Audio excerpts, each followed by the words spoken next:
आज आपण आलोय लेक अलेक्झांडरला. डार्विन मधलं एक प्रसिद्ध ठिकाण आहे हे. ईस्ट पॉइंट रिझर्व मध्ये आहे. स्थानिक लोकांचं सगळ्यात फेवरेट स्पॉट आहे फॉर वीकेंड आणि हळूहळू आपण एक्सप्लोर करणार आहोत. हा लेक माणसांनी बनवलाय, म्हणजेच कृत्रिम आहे. चला तर बघूया पुढे काय काय बघायला भेटतंय अजून. No camping, no sleeping overnight. Okay,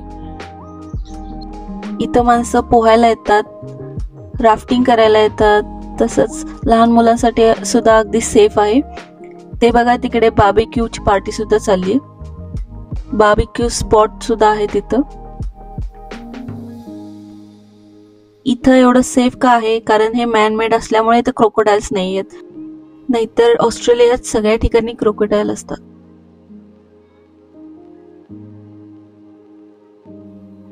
लेकच्या भोवती असा मोठा गार्डन एरिया आहे. तसंच सायकलिंग आणि वॉकिंग साठी ट्रॅक पण आहे. इथं लोक जॉगिंग करायला खास करून येतात. संध्याकाळी सनसेट खूप छान दिसतो इथून.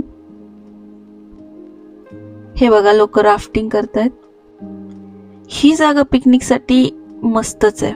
पुढच्या वेळेस आपण इथं पिकनिकला येऊया. शेजारीच मोठा ट्रॅक आहे सायकलिंग साठी, जॉगिंग साठी आणि वॉकिंग साठी.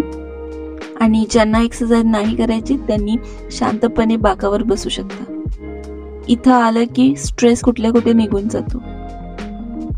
वाव, किती छान ग्रीन ग्रीन आहे बघा. तरी आता ड्राय सीझन आहे त्यामुळे थोडं थोडं इथं असं वाळलंय गवत. पण जानेवारी आणि फेब्रुवारी मध्ये पावसाळा असतो.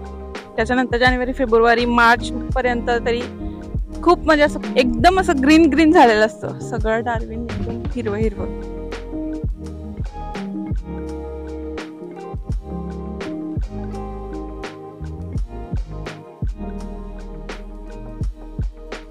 हे बघा, घरी जाताना मला रस्त्याने ही घरं दिसली. कसली मोठी मोठी घरं आहेत. किती ही लोक श्रीमंत असतील ना. तर व्हिडिओ कसा वाटला मला नक्की कमेंट्स मध्ये सांगा. आणि नेक्स्ट व्हिडिओ मी कशावर बनवू ते पण सांगा. तर चला भेटूया अशाच एका नवीन इंटरेस्टिंग व्हिडिओ मध्ये. बाय.